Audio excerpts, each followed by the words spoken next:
देखिए ग्रेचुटी हम स्टार्ट कर रहे हैं। लास्ट क्लास में हमने पेंशन पढ़ा था,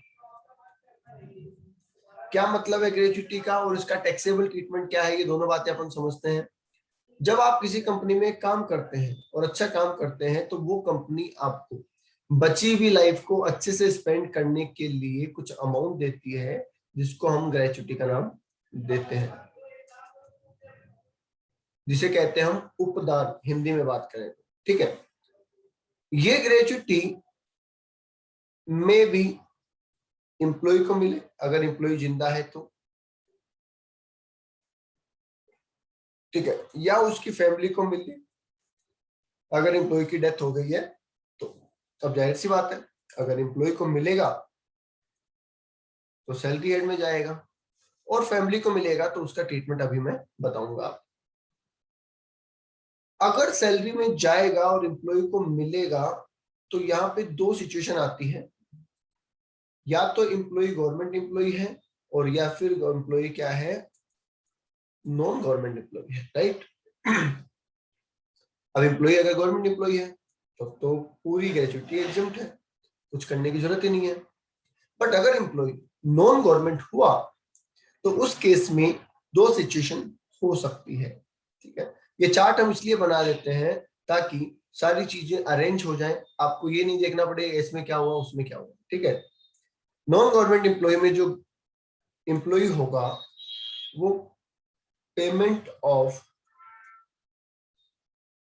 ग्रेचुटी एक्ट में कवर हो भी सकता है और कवर नहीं भी हो सकता। ठीक है, पेमेंट ऑफ ग्रेचुटी एक्ट में कवर हो भी सकता है और कवर नहीं भी हो सकता। आपने लॉ में पढ़ा है payment of gratuity act, law में पढ़ा है आपने पेमेंट ऑफ ग्रेचुटी एक्ट किस पे लगता है, ये लगता है फैक्ट्री पे, माइंस पे। ठीक है, फैक्ट्री पे लगता है, माइंस पे लगता है, पोर्ट पे लगता है, या 10 और मोर एम्प्लॉय जहां पे काम करते हैं उन ऑर्गेनाइजेशन पे लगता है, राइट। अब अगर आप उस कंपनी में हो जिस कंपनी पे एक्ट लगता है तो आपका ट्रीटमेंट अलग होगा, और अगर आप उस कंपनी में हो जिस पे ये एक्ट नहीं लगता है तो आपका ट्रीटमेंट अलग होगा। पहले हम ये देख लेते हैं कि क्या आप पेमेंट ऑफ ग्रेचुटी टैक्स से कवर है, और अगर हाँ तो उस केस में आपका टैक्सेशन क्या रहेगा। यहाँ पे आपको तीन चीजें कैलकुलेट करनी है, जिसमें कहा जाएगा लिस्ट ऑफ फॉलोइंग एग्जम्प्टेड। याद है आपको, एचआरए में भी हमने ऐसा ही कुछ पढ़ा था। तो वैसे ही यहाँ पे आपको 3 पॉइंट कैलकुलेट करने हैं, और तीनों पॉइंट में जो सबसे कम अमाउंट होगा उतना अमाउंट टैक्स फ्री होगा। तो पहला आपको लिखना होता है एक्चुअल अमाउंट रिसीव, कितनी ग्रेचुटी आपको मिली। दूसरा आपको लिखना होता है 15/26 into last salary into year of service. ठीक है, और तीसरा पॉइंट लगता है 20 लाख रुपए ज्यादा से ज्यादा। ओके, तो पहला पॉइंट हो गया एक्चुअल अमाउंट, जितनी ग्रेचुटी आपको मिली है वो। दूसरा अमाउंट हो गया 15/26 लास्ट सैलरी और ईयर ऑफ सर्विस, और तीसरा हो गया मैक्सिमम 20 लाख रुपए। इसमें समझने वाली बात क्या है, देखो, क्या ये वाली चीज तो हमें क्वेश्चन देगा, यस डेफिनेटली देगा, और ये वाली चीज हमें याद रखनी है, यस ये तो मैक्सिमम लिमिट याद रखनी है। सवाल आता है कि हमें ये फॉर्मूला याद तो रखना है, पर इस फॉर्मूले को फिलअप कैसे करना है। तो सुनिए, 15/26 का मतलब होता है 15 दिन के बराबर की सैलरी, 15 दिन के बराबर की सैलरी, और ये अमाउंट 7/26 लेना है आपको अगर आप सीजनेबल बिजनेस में काम करते हैं या सीजनेबल फैक्ट्री में काम करते हैं। ठीक है, तो सीजनेबल बिजनेस में काम करते हैं तो 15/26 की जगह 7/26 आपको लेना है, मतलब 7 दिन के बराबर की सैलरी लेनी है। पहली बात तो ये ध्यान रखें। दूसरी बात, सर लास्ट सैलरी मतलब क्या। लास्ट सैलरी का मतलब है कि जब आप रिटायर होंगे एट दैट टाइम आपको जो बेसिक सैलरी मिल रही थी प्लस जो डीए मिल रहा था, ठीक है, वो दोनों चीजें ले लेनी है 1 महीने की। ठीक है, ये डीए हमेशा लेना है, मतलब कंडीशनल है तो भी लेना है और अनकंडीशनल है तो भी लेना है। इसका मतलब हम लिख रहे हैं डीए बोथ, हमेशा लेना है। नेक्स्ट आ जाइए year of service. Year of service का मतलब क्या है? ईयर ऑफ सर्विस का मतलब है कि आपने उस ऑर्गेनाइजेशन में कितने टाइम काम किया है। ठीक है, अब यहाँ पे समझने वाली बात है, दो वर्ड्स ध्यान से समझ लीजिए। पहला वर्ड क्या है? पहला वर्ड ये है कि ईयर ऑफ सर्विस, और दूसरा वर्ड है completed year of service. Sir difference क्या है? देखिए, जब हम ईयर ऑफ सर्विस की बात करते हैं तो हम क्या करते हैं, more than 6 months treated as full year. 6 महीने से ज्यादा को पूरा साल ट्रीट किया जाता है। 6 महीने से ज्यादा को पूरा साल ट्रीट किया जाता है। ठीक है, तो इसका मतलब अगर आपने, फॉर एग्जाम्पल मैं लिख दूं कि अगर आपने काम किया हो 25 years 9 months, तो बताइए आप यहाँ पे ईयर ऑफ सर्विस में कितने साल लिखेंगे?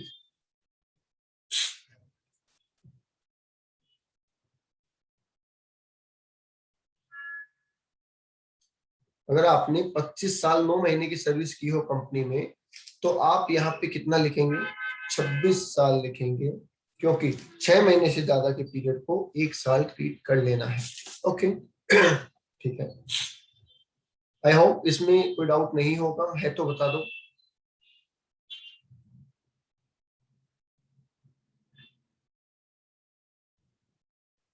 नहीं है, ठीक है। अब आ जाइए, अगर आप पेमेंट ऑफ ग्रेचुइटी में कवर नहीं होते तो क्या होगा? तो इसके लिए बोला गया अगेन कि लिस्ट ऑफ फॉलोइंग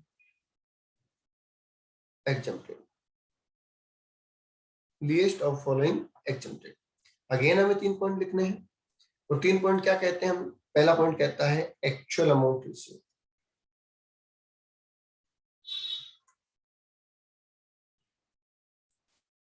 ठीक है, दूसरा पॉइंट कहता है 1/2, मतलब कि आधे महीने के बराबर average salary into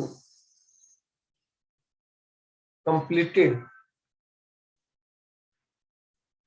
year of service. ठीक है, और तीसरा बोला गया है मैक्सिमम 20 लाख रुपए, मैक्सिमम 20 लाख। तो अगेन देख लेते हैं कि इसमें समझने वाली बात क्या क्या है। ये तो क्वेश्चन में दे रखा होगा ना, बोलो, ये तो क्वेश्चन में दे रखा होगा ना आपको? यस, तो क्वेश्चन में दे रखा होगा। ये मैक्सिमम अमाउंट हमें याद रखनी ही है। आते हैं सेकंड पॉइंट के ऊपर। ये कहता है 1/2 मतलब होता है आधे महीने के बराबर एवरेज सैलरी, मतलब। तो ये समझने वाला पॉइंट है कि सर एवरेज सैलरी कैसे निकलेगी। ये कह रहा है कि लास्ट 10 मंथ सैलरी,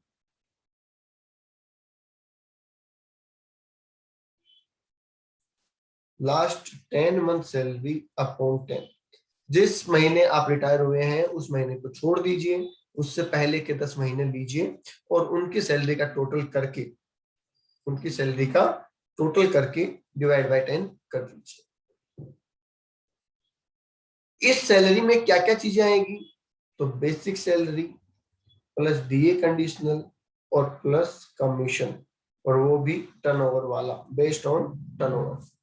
तो क्या हम ये कह सकते हैं कि ये वही सैलरी है जो हमने एचआरए में पढ़ी थी? ओके, तो दोबारा बता देता हूँ एवरेज कैसे करना है। पिछले 10 महीने की बेसिक सैलरी लीजिए, पिछले 10 महीने का डीए लीजिए और पिछले 10 महीने का कमीशन भी लीजिए। तीनों को जोड़ दीजिए, डिवाइड बाय 10 कर दीजिए, तो 1 महीने की सैलरी आ जाएगी।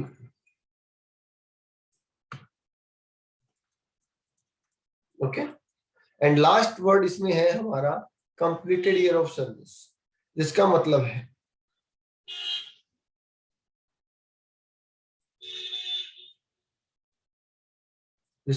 है ओनली कंप्लीटेड ईयर।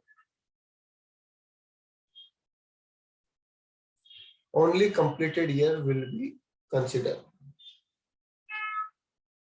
तो सेम क्वेश्चन हमारा कि अगर हमने 25 साल 9 महीने काम किया, ठीक है, यहाँ पे भी सेम एग्जांपल ले लेते हैं कि अगर आपने 25 साल 9 महीने का सर्विस दिया है तो आप कैलकुलेशन में कितने महीने कितने ईयर्स लिखेंगे।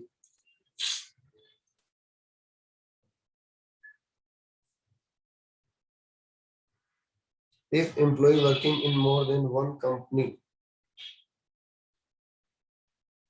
वो तो मैक्सिमम अमाउंट जो ये ग्रेचुइटी का 20 लाख रुपया होता है ना, ये उतना ही रहता है जब आपने कितने भी जगह पे काम किया। यस, इसमें हम 25 साल लेंगे, इसमें हम 25 साल ले लेंगे।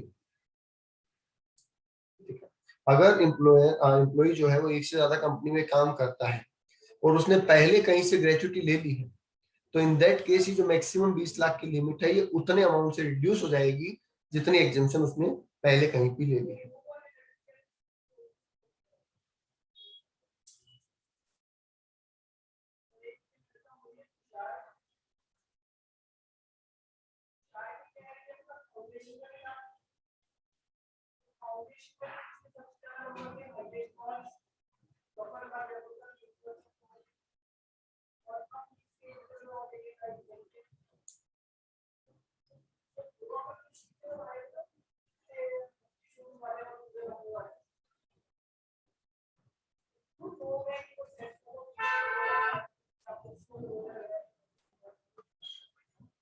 ये पूरा कंसेप्ट मैंने आपके सामने रखा है,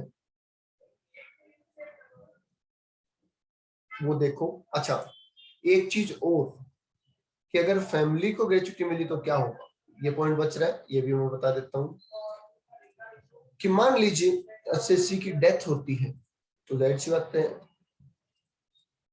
ग्रेचुइटी किसको मिलेगी, फैमिली को मिलेगी।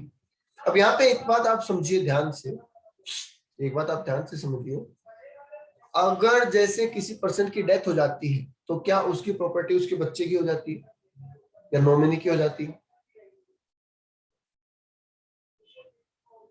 बोले, अगर किसी की डेथ होती है तो प्रॉपर्टी नॉमिनी की होती है। यस, जब प्रॉपर्टी नॉमिनी की होती है तो डेथ होने वाले पर्सन की लाइबिलिटी भी नॉमिनी की होती है क्या?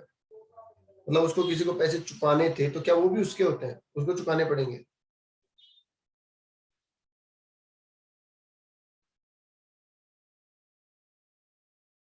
बोलिए, डेथ होने वाले पर्सन की असेट तो बच्चों की हो जाती है तो लाइबिलिटी भी तो होगी। यस, डेफिनेटली होगी। तो यहाँ पे क्या बोला गया कि मान लीजिए जो ग्रेचुइटी है वो ड्यू होने से पहले ही असेसी की डेथ हो गई,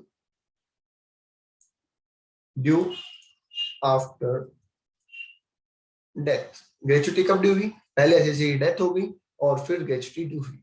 तो बताइए क्या इस केस में जो एम्प्लॉय है वो टैक्स पे करने के लिए लायबल था क्या?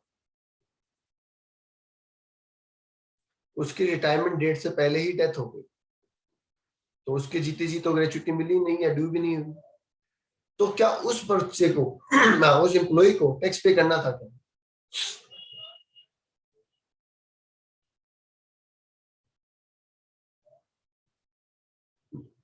नॉन गवर्नमेंट की बात करते हैं। अगर कोई एम्प्लॉय है जिसको मान लीजिए 20 तारीख को रिटायर होना था, 20 दिसंबर को, और उसकी डेथ 18 तारीख को ही हो जाती है, तो क्या हम ये बोलें कि उसको टैक्स पे करना था, उसका टैक्स बकाया है गवर्नमेंट के पास? बोलिए, नहीं, उसका कोई टैक्स बकाया नहीं है, उसने जीते जी कुछ कमाया नहीं, वो तो जो उसकी ग्रेचुइटी ड्यू होनी थी वो हुई नहीं ड्यू उसके जीते जी, तो उसका टैक्स बाकी कैसे होगा? उसका तो बाकी नहीं हो सकता। समझ पा रहे हैं? और ड्यू हो जाती है बिफोर डेथ, मतलब रिटायर हुआ और होते ही 2 दिन में मर गया, तो जैसे ही रिटायर हुआ ग्रेचुइटी तो ड्यू हो गई। बोलिए, दोनों बातें समझ में आई? दोबारा बोल देता हूँ, रिटायरमेंट डेट से पहले डेथ हो गई, इसका मतलब तो ग्रेचुइटी ड्यू हुई रिटायरमेंट के बाद। रिटायरमेंट डेट के बाद डेथ हुई तो इसका मतलब ग्रेचुइटी पहले ही ड्यू हो गई। तो जब ग्रेचुइटी पहले ही ड्यू हो गई तो उसकी टैक्स लायबिलिटी है, और वो लायबिलिटी बच्चे को भी पे करनी पड़ेगी।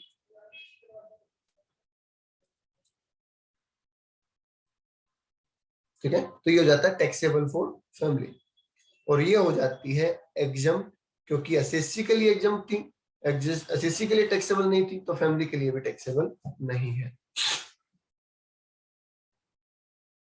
बोलो आई क्या बात समझ में? भाई हम कहते हैं कि जो पर्सन है उसकी लायबिलिटी बच्चों पे आती है, पर उसको जीते जी ग्रेचुटी ड्यू ही नहीं हुई, तो ड्यू नहीं हुई तो उसका टैक्स बना ही नहीं, तो टैक्स बना ही नहीं तो बच्चे को क्यों भरना है टैक्स? समझ गए? ओके, ये ग्रेचुटी का पूरा कॉन्सेप्ट मैंने आपको एक चार्ट में समझा दिया है, अगर इसमें कोई डाउट है तो पूछो।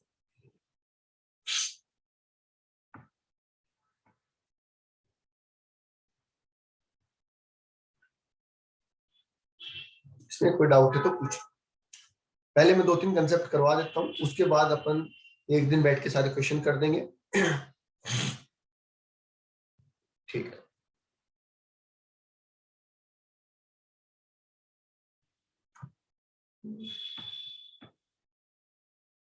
चलो आगे चलते हैं।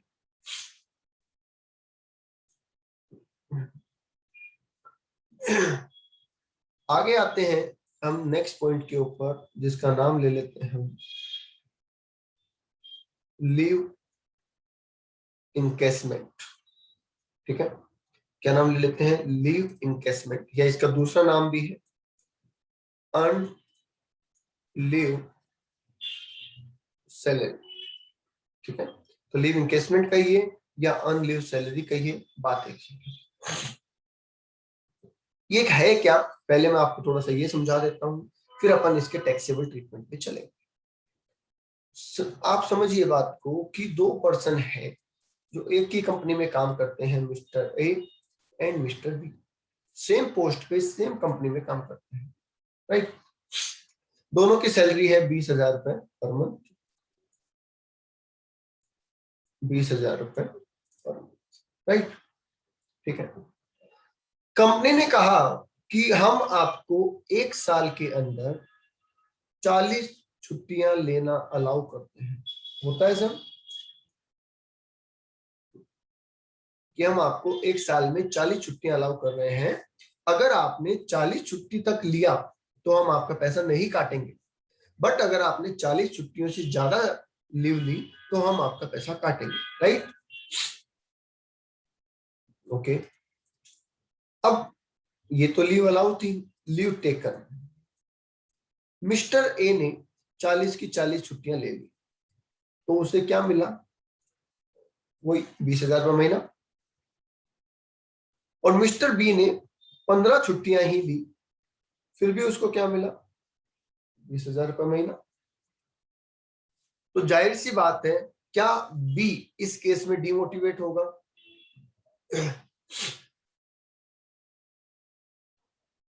बोलिए, क्या बी इस केस में डिमोटिवेट होगा? यस, बी कहेगा भैया मैंने छुट्टियां ली ही नहीं, फिर भी मुझे उतना ही पैसा मिल रहा है, और जिस बंदे ने पूरी छुट्टियां ली फिर भी उतना ही पैसा मिल रहा है। ये तो गलत बात है। ठीक है, क्या हम इस बात को ऐसे भी कह सकते हैं कि मिस्टर बी ने 25 दिन ऐसे थे जो छुट्टी के थे और उस दिन काम किया है? बोलिए, क्या हम ऐसा कह सकते हैं कि मिस्टर दिन बी ने 25 छुट्टी वाले दिन ओवर टाइम किया है?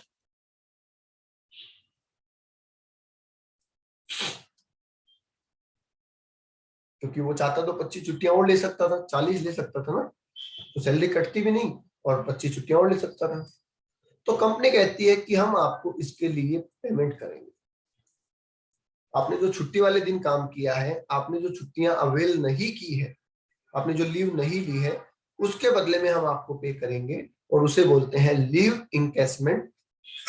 मतलब छुट्टियों के बदले पैसा, या अर्न लीव सैलरी, जो हमने लीव को अर्न किया है उसके बदले में सैलरी। आगे अब समझ में कि हम क्या पढ़ रहे हैं, इसका मतलब क्या है? ठीक है, अगेन हम चार्ट बना लेते हैं। अगर ये पैसा मिल रहा है एम्प्लॉय को तो इनकम फ्रॉम सैलरी में जाएगा, और अगर ये पैसा मिल रहा है उसकी फैमिली को तो ये एग्जम्प्ट हो जाएगा। ठीक है, क्योंकि बोला कि भाई छुट्टी के दिन मेहनत तो कर ही चुका है एम्प्लॉय, मेहनत तो कर ही चुका था, अब हम फैमिली से टैक्स चार्ज नहीं करेंगे। ठीक है, एम्प्लॉय के केस में बोला गया कि एम्प्लॉय जब ये लीव अवेल करता है तो क्या ये पॉसिबल है कि वो साल 2 साल में, हर 1-2 साल में अपनी छुट्टियों के बदले पैसा ले ले, कि सर पिछले 2 साल की जितनी छुट्टियां होगी पैसे दे दो। बोलिए, पॉसिबल है?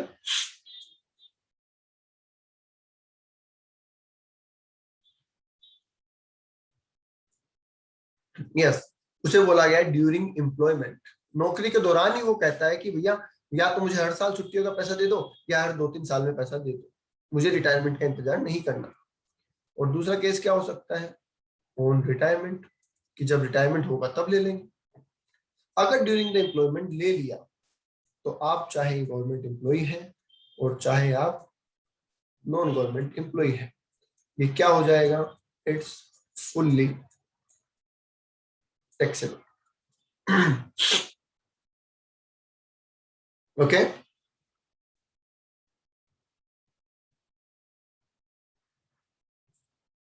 ओके। अगर बात करें हम रिटायरमेंट की, तो रिटायरमेंट के केस में क्या होगा? रिटायरमेंट के केस में ये होगा कि जब गवर्नमेंट एम्प्लॉय है तो क्या है भाई, एग्जम्प्ट है, और नॉन गवर्नमेंट एम्प्लॉय है तो अगेन आ जाइए कैलकुलेशन पे। आगे बात समझ में?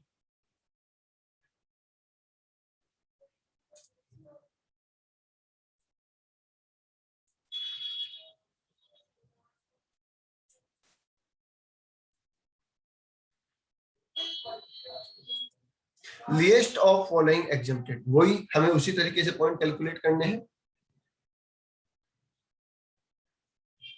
पहला पॉइंट, एक्चुअल अमाउंट रिसीव, छुट्टियों के बदले में वाकई में कितना पैसा मिला।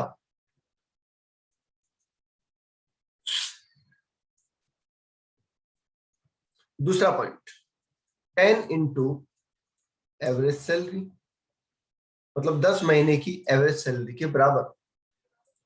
तीसरा कहा कि average salary into unused leave, जो छुट्टियां यूटिलाइज नहीं हुई उनके बराबर सैलरी। और चौथा कहा गया मैक्सिमम 3 लाख।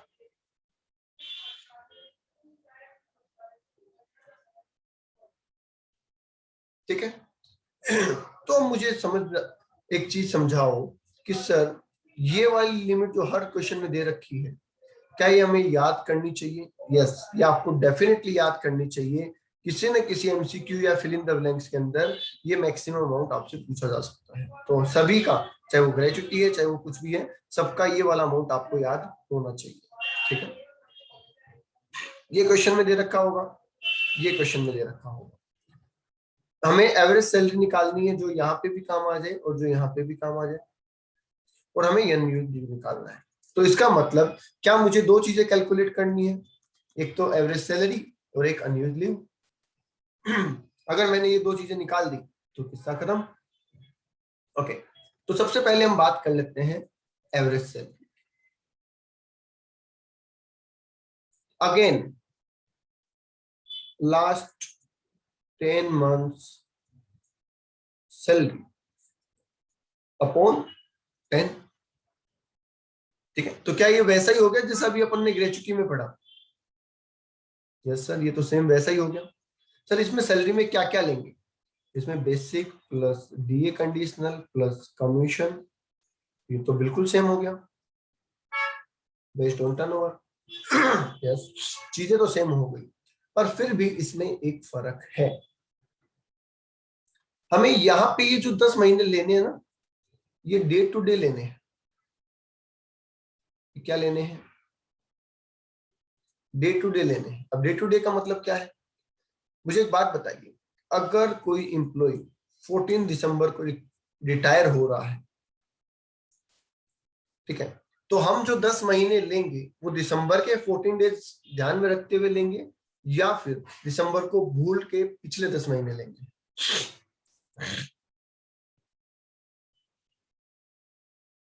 दिसंबर के 14 दिन जो है, डेज जो है, उसको कंसिडर करेंगे या नहीं?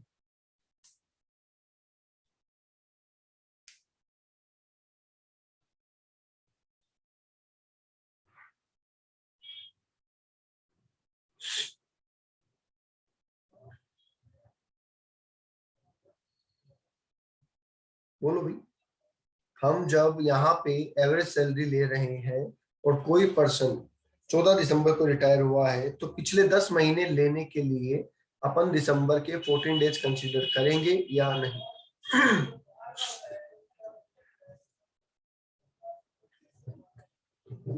यहाँ पे अब सुनो, यही कॉन्फ्लिक्ट है यहाँ पे, और यही प्रॉब्लम बच्चे के साथ होती है। मैंने लिखा है डे टू डे, इसका मतलब जब हम लीव इनकेसमेंट जो यहाँ पे निकाल रहे होंगे तो हम डेज लेंगे।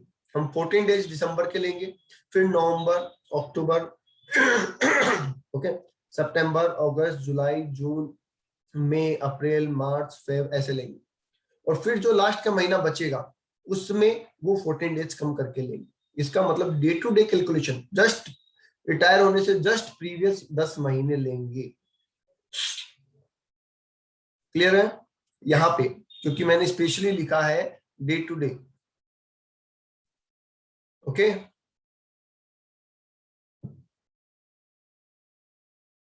ओके। जब अपन ग्रेचुटी निकालेंगे तब हम डेज नहीं लेंगे।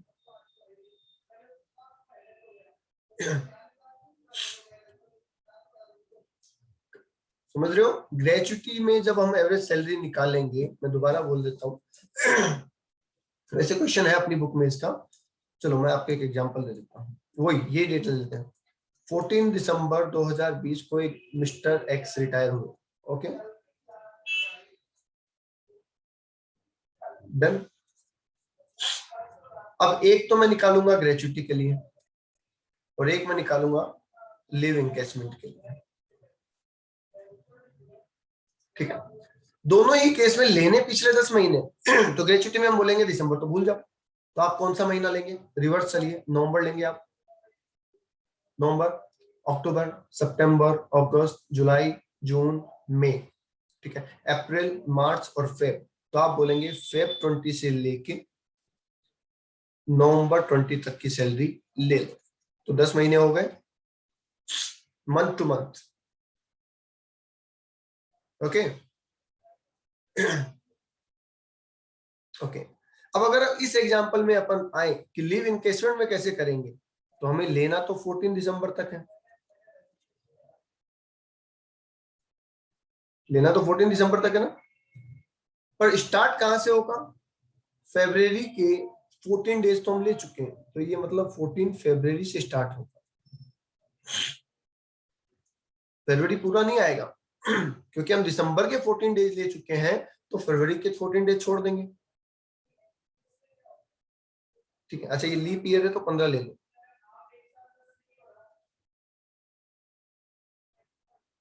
बोलिए, आगे बात समझ में? अगर कोई 14 दिसंबर को रिटायर हुआ है तो ग्रेचुटी के केस में हम दिसंबर भूल के पहले के 10 महीने लेंगे, ओके। और लीव इंकेसमेंट में अपन दिसंबर के भी 14 डेज इंक्लूड करते हुए पीछे के 10 महीने लेंगे।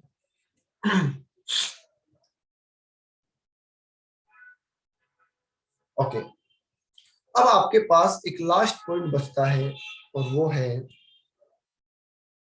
क्या? Unused leave. देखिए, अनयूज्ड लीव निकालने के कई तरीके होते हैं। मैं जब भी पढ़ाता हूं मैं एक टेबल बनवाता हूं और मुझे लगता है कि वो सबसे इजी तरीका है, ठीक है, क्योंकि अलग अलग क्वेश्चन में बुक तो अलग अलग तरीका लगा लेती है, पर एज ए स्टूडेंट आप नहीं लगा पाएंगे। तो आप ऐसा एक तरीका पकड़ लीजिए जो सारे क्वेश्चन में फिट बैठता है, ठीक है।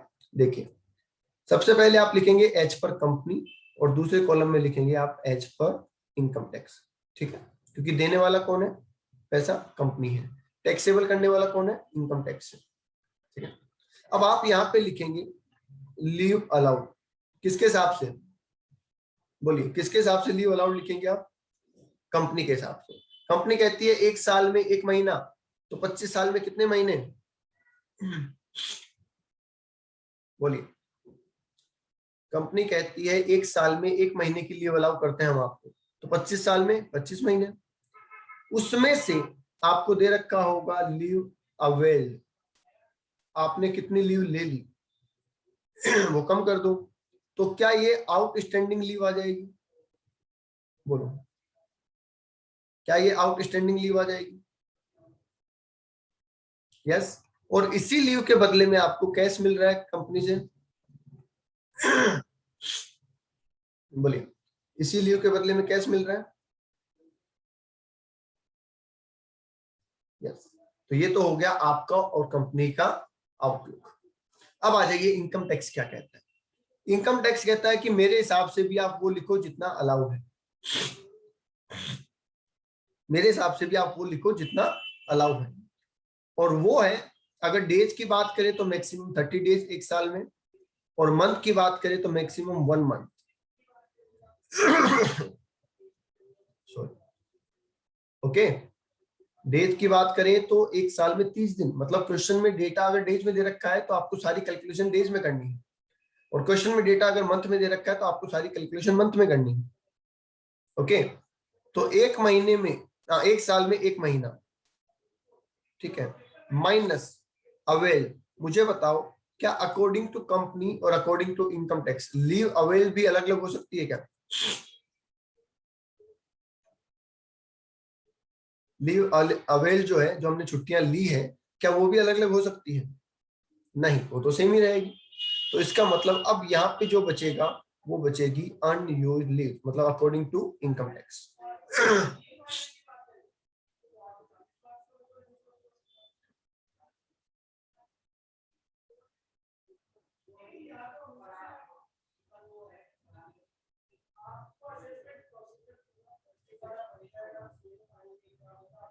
ओके।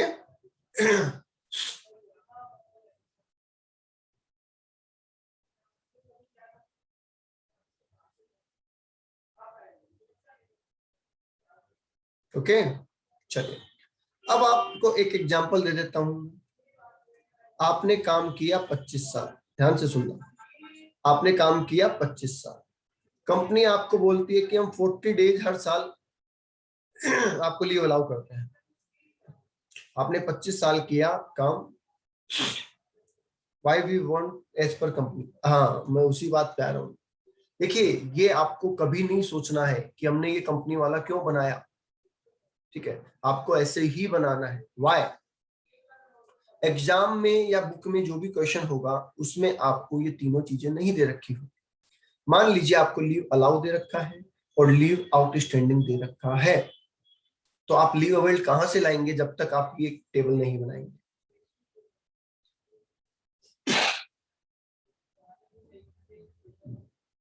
बताइए, अगर आपको लीव अलाउ दे रखा है और लीव आउटस्टैंडिंग दे रखा है, लीव अवेल नहीं दे रखा, तो आप अवेल निकाल लेंगे बैलेंसिंग फिगर में, और जब यहाँ बैलेंसिंग फिगर में निकल जाएगा तो वही सेम फिगर यहाँ आ जाएगी, तो वो आपके लिए आसान हो जाएगा। ठीक है, चलिए सुनिए, एक क्वेश्चन लेते हैं। 25 साल आपने काम किया, कंपनी कहती है 40 दिन अलाउ करेंगे हम हर साल, ठीक है, आपकी आउटस्टैंडिंग लीव है 400 डेज की। ठीक है, अब सुनो ध्यान से, मुझे बताओ इस केस में लीव अलाउड कितनी है, मतलब यहाँ पे क्या फिगर आनी चाहिए आपके साथ। एच पर कंपनी लीव अलाउ कितना लिखूंगी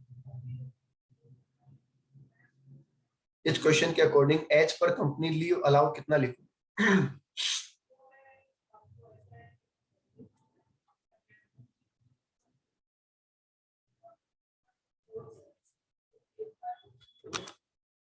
बिल्कुल, तो आप लिख दीजिए कि सर एच पर कंपनी हम अगर लिखें तो लीव अलाउड होता है 1000 डेज, राइट। उसमें से लीव टेकन कितनी है, कितनी हमने ले ली, सर पता ही नहीं है। आउटस्टैंडिंग कितनी है, 400, आउटस्टैंडिंग कितनी है 400। ठीक है, तो बता सकते हैं लीव अवेल्ड कितनी है या लीव टेकन कितनी है 600। ठीक है, अब आ जाइए as per income tax. Income tax के हिसाब से लीव अलाउ कितनी है 750। लीव टेकन कितनी है 600। तो अनयूज लीव बताओ।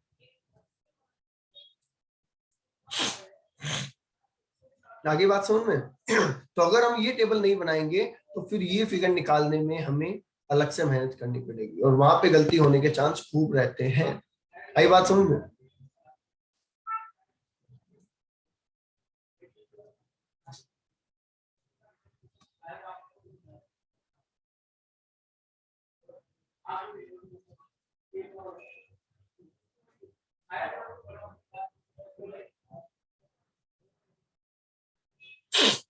ये पूरा कंसेप्ट आपके सामने है कोई डाउट है तो पूछ लो।